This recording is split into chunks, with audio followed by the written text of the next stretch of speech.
Dobrý deň, vítam vás v podcaste Potatranskej knižnice, ktorý sme po dlhšej dobe opäť oživili aj s malými zmenami. Vítam medzi nami nášho nového hostia, novú ambasádorku Potatranskej knižnice v Poprade, Majku Regecovú. Moje meno je Monika Králiková, budem vás týmto podcastom sprevádzať a snažiť sa klásť zaujímavé otázky. Mária, vítaj v našom knižnom podcaste.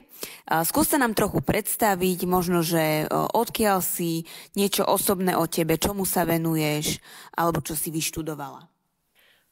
Ahoj, tak som rada, že môžem byť súčasťou knižnice aj ambasádorstva. A ďakujem za pozvanie. Čo by som musela povedala, neviem. Vyštudovala som slovenský jazyk a literatúru. Momentálne sa venujem projektovému manažmentu a financiám, ale samozrejme trošku aj tej publicistike alebo recenzistike. Žijem v Poprade, to je asi všetko. Veľa zaujímavého toho nie je. Ako vyzerá tvoj typický deň možno? Čomu sa vtedy najradšej venuješ? Mám 4-ročného syna, takže veľa sa točí okolo neho.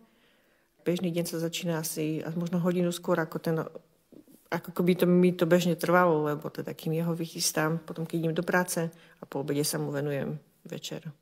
Bežný asi tak ako každý iný.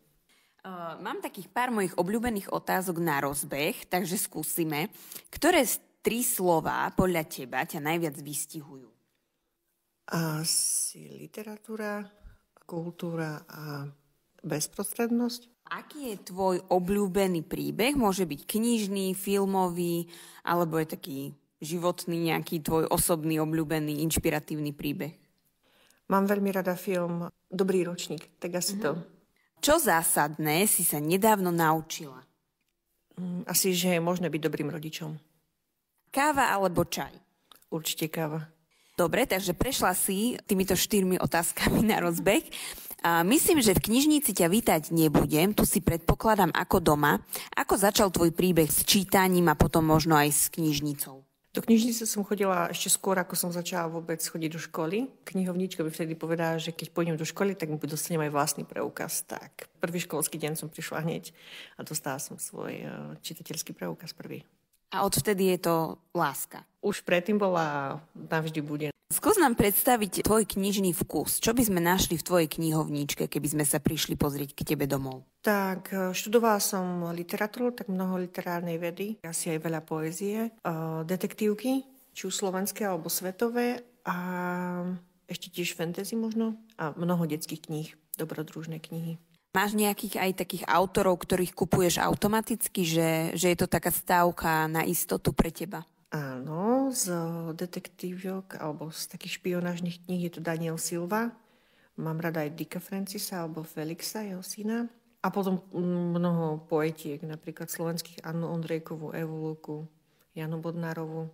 Prečo ťa zaujala ponuka ambasádorstva Potatranskej knižnice a čo vlastne táto funkcia obnáša? Skús povedať možno našim poslucháčom, že čo si majú pod tým predstaviť. Mnoho literárnych vedcov alebo umelcov, spisovateľov robí ambasádorstvo rôznym organizáciám, takže je to taká vec možno, že aj prestíže svojím spôsobom. Tak to ma veľmi oslovilo, že môžem patriť medzi nich a čo to obnáša, tak zúčastňujem sa nejakých podujatí, ktoré vytvára knižnica, ako napríklad tohto podcastu, alebo som viedla samostatné podujatie, alebo proste som tam len ako účastník.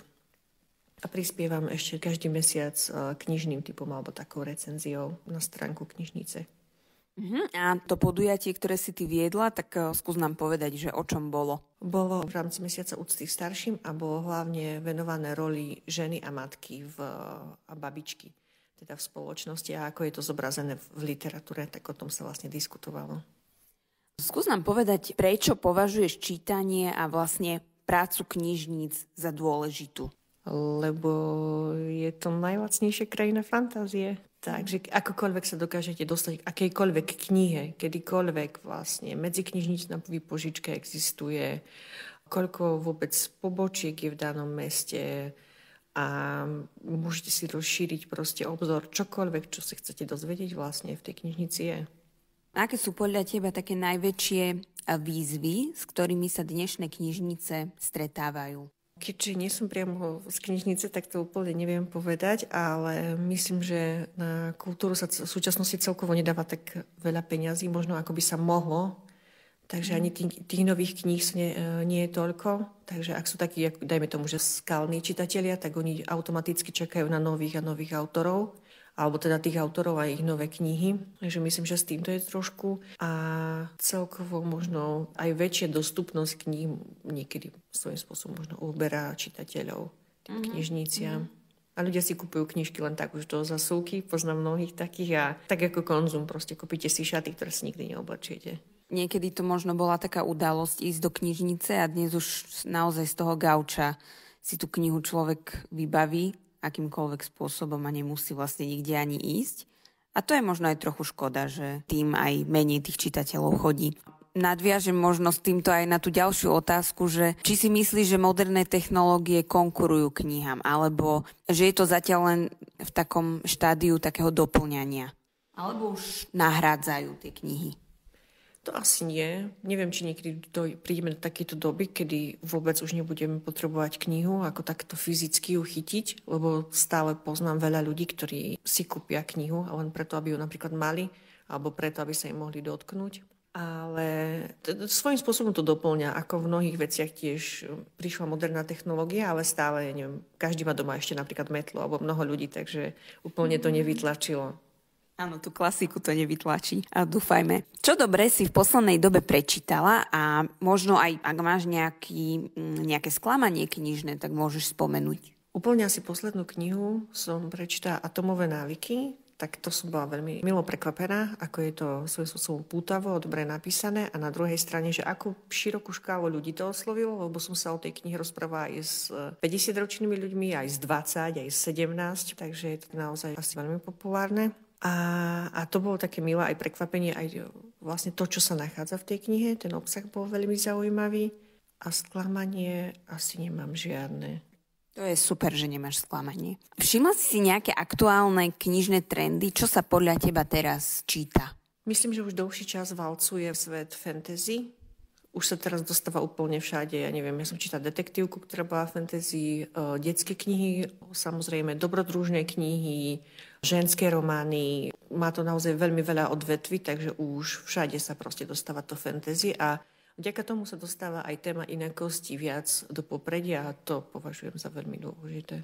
Čo si myslíš o knižných kluboch a komunitných podujatiach okolo kníh? Vidíš v nich potenciál na podporu čítania? Určite, lebo keď sa stretnú ľudia s rovnakými záujmami, tak vždy to je také, že taký pocit komunity alebo toho, že môžeš niekam patriť. A druhá vec je, že je to akože kniha alebo možno jeden príbeh, ale každý to vidí z inej strany, všimol si inú vetu, inak si to predstavuje, alebo predsa len tá kniha prináša veľa priestoru na predstavivosť, imagináciu.